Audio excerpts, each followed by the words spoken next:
thank you for joining me again in this quiet time together.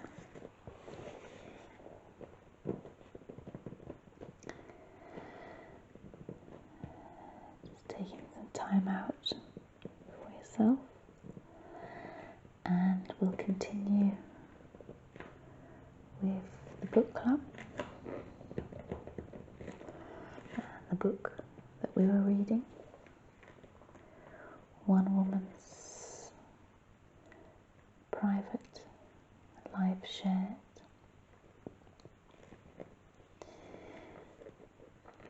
You've had 3 parts already, so if you've missed any of those, you can find them in the links that will come up.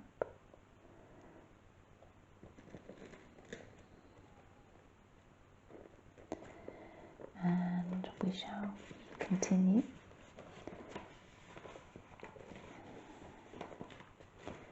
So please make yourself comfortable. Maybe you've made yourself a cup of tea.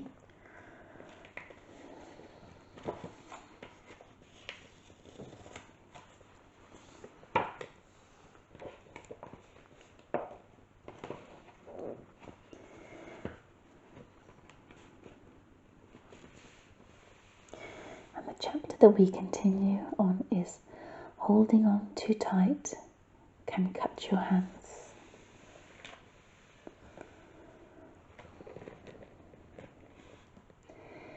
She lay there in her carry cot, crying next to me. I would have to get her bottle ready as it was time for her next feed. Her cries may have touched me, but I found myself in a world of solitude and darkness. I had taken my newborn into work in my salon, not to work, but to dismantle my dream piece by piece. My dream that I had worked hard on for the past couple of years, but through all the promoting and investing, I just could not get it to fly. I had enjoyed some good months with highs and hopes and satisfaction, but it was over. The years previous had filled with mixed blessings of marriage and a wedding, highs from enjoying the planning and running of my business, but it seemed all the experience I had gained from other jobs just wasn't enough. It made me feel that I wasn't enough, and I started to doubt a lot about myself. My ability and my judgment I brought into question. Where had I gone wrong? I probably should have closed the doors 6 months earlier, maybe even a year, but always felt like it would all fall into place just around the corner. That external financial worries would be resolved and out of the way so that I could not have these affecting me and my decisions in the business. It had been a tough couple of years financially with all our commitments, and we held on for better times ahead. But instead, it harvested more worries, and the stress that came with it kept on building. Never taking a step back, just focusing what lay ahead. Too afraid to let one of the ropes go in fear that if you let something go, it would all fall apart. And in its place would come disappointment, regrets, disapproval, and ultimately more stress. Happiness seemed a distant memory, and my fire for ambition and success had been pushed to its limits and dampened. I was emotionally attached to the business, which was a valuable lesson not to repeat. But happiness was just around the corner. At a time when one road was ending, the crossroads appeared and another road started. I was pregnant and now having a baby. Now in my mid-20s, I was still fighting for my business, but being a mother as well is something I felt I could handle and was thrilled at the prospect of. But the happiness came as a double-edged sword and probably gave me some of my darkest days. Throughout my pregnancy, I looked forward to the arrival of our child and bought little outfits and took on a huge liking of Beatrix Potter.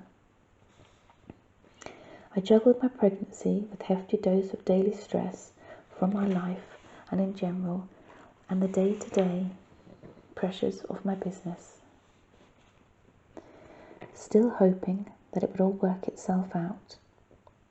I cannot lie, it was wearing me down and started to feel like I couldn't breathe. That I just wanted some of the heavy load to be taken off my shoulders so that I could enjoy being pregnant, but it didn't. Tough days were then compounded with what seemed like a succession of bad news or events, bereavements, debts, insolvencies, and events like one night when I saw car lights glisten on something on the side of the road. I didn't realise it was reflecting off the stillness of my cat's eyes, wide open, lying dead near our home.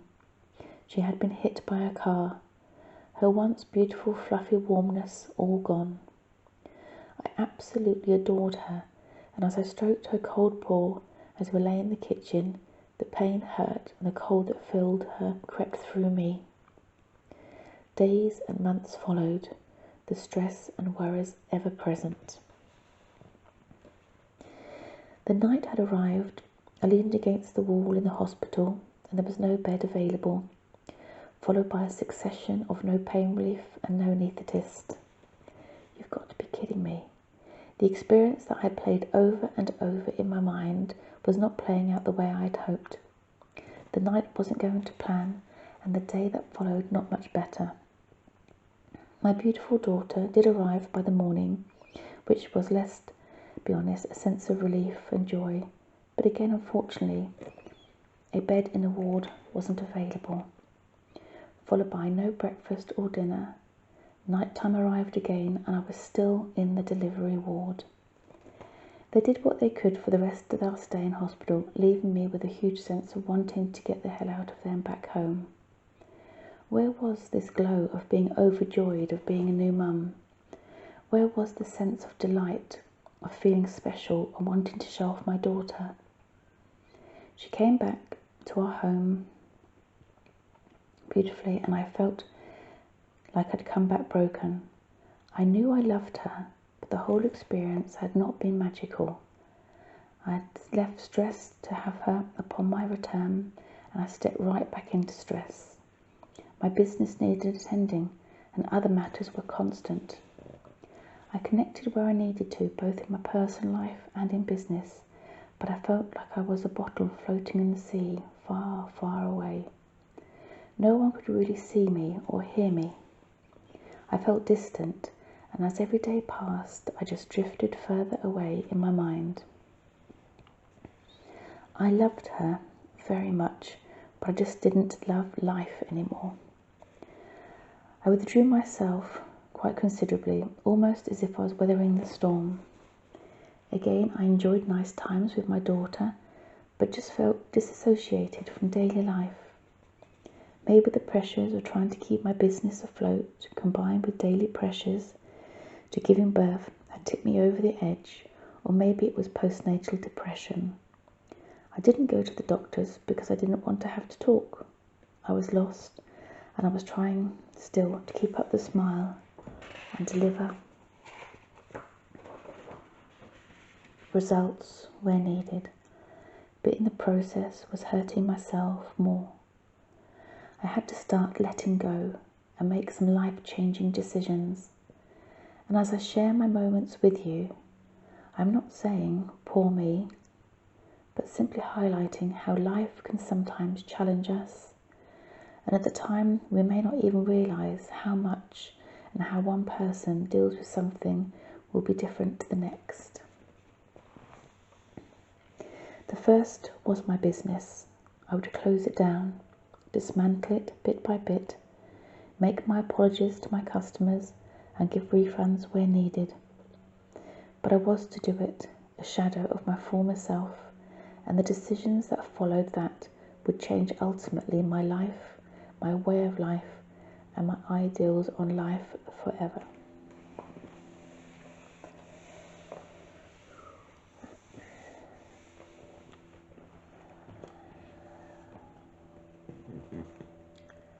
Okay, go on to the next chapter. Because I love you, I will see you soon. I left with just my suitcase after kissing my daughter goodbye in our home, barely 2 years old. I had decided the best thing for her was not to have me in her life full time, the hardest thing I have ever had to do, and the pain that followed still haunts me today. When you want the best for your child emotionally and financially, and you know you are not the best person to give it, it takes some strength to stand back, pass the reins to others who you know adore them and will look after them better at that time. At that stage, I wasn't the best person to offer security and was struggling to look after myself, let alone a young child. Did I feel guilty? Yes. Did I miss her? Yes, every day.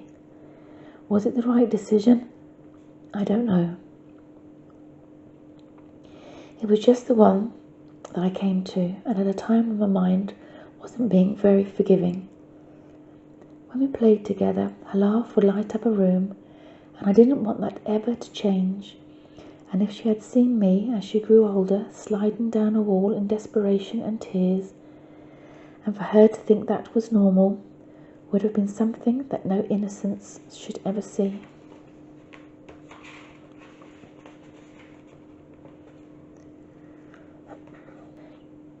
I remained in regular contact, and the bond that we had from when she was born and the months and years that followed was as strong as it ever was, and something that I never took for granted and cherished always. My time with her was always precious. We laughed, played, and we're still very close today. When I had to drop her home, it felt like part of me was being taken, and I now know she also felt that too. But I cannot turn the clock back, no matter how much I wish things could have been different. We all know we make decisions that in hindsight may have not been the wisest, but it was something that I felt I had to do because I loved her. And it's important to me that we tell each other often today, and if my darling daughter, you are reading this, never forget how much you mean to me and that I love you very much. Have I got a stronger relationship with her now than if I'd stayed? I don't know. I like to think so. Sometimes we all have to do things for a bigger purpose, and I see so much independence in her and strength of character with so much love to give, if not a little prickly like her mother sometimes. As people often comment, she is a mini-me, and I am so very proud of her. Certainly that part of my life has taught me about what is really important in life and re-educated me on my priorities. Before all the stress of having my own business, I thought that your career and the financial rewards were how you measured success. But being a mum and going through a depression has shown me success is so much more. Success can be from the smallest thing like having a good morning or a day, to successfully making the right decision, to successfully keeping the bills paid, and successfully keeping the right frame of mind. Life is made up of a tapestry of successes interwoven with learning stones. It's about recognizing that when you do something that is successful, that you give yourself a pat on the back and giving yourself some slack when things haven't gone to plan. I now make more time for things that actually are important, and into that category I include fun time, like standing around laughing with my daughter, allowing myself to do projects I enjoy just for the hell of it, and even daydreaming, as that's where it all starts. It is important to be focused, and I am an avid list maker, but to include some rest or social time is very important to my state of mind and happiness and sense of fulfillment. To have allowed myself to move on, I have had to learn to forgive myself. It is still something I struggle with, But if I don't, no one else will. And with forgiveness comes kindness. For so many years I shouted at myself what a loser I was, and how I'd got it all wrong, and how stupid that must make me. I'd stay angry with myself for days and weeks. I wouldn't do that to a friend, so why would I do that to myself? I shouldn't. So I've learned to be kinder to myself and settle for being okay some days and not punish myself if I make a mistake, but try and see what I can and learn from it.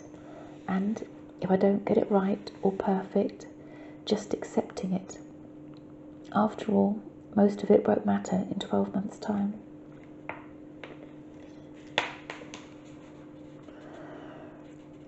It's ironic that such a dark time has shown me so much light and love. It has shown me that when things get tough, rather than go head on and hurt myself, don't be afraid to alter your life coordinates temporarily to enable you to move past the turbulence and rejoin your journey a bit further down the track when the outlook looks clearer. And if you can pick up some knowledge along the way, grow a little bit and simply smile again, even better.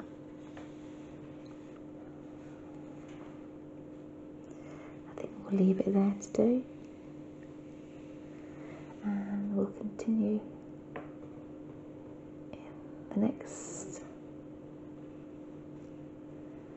little book club with the chapter Dream It, Believe It, Achieve It.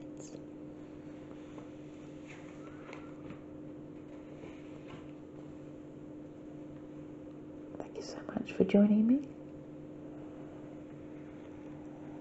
Please take good care of yourself, and I'll see you again very soon. Bye bye for now.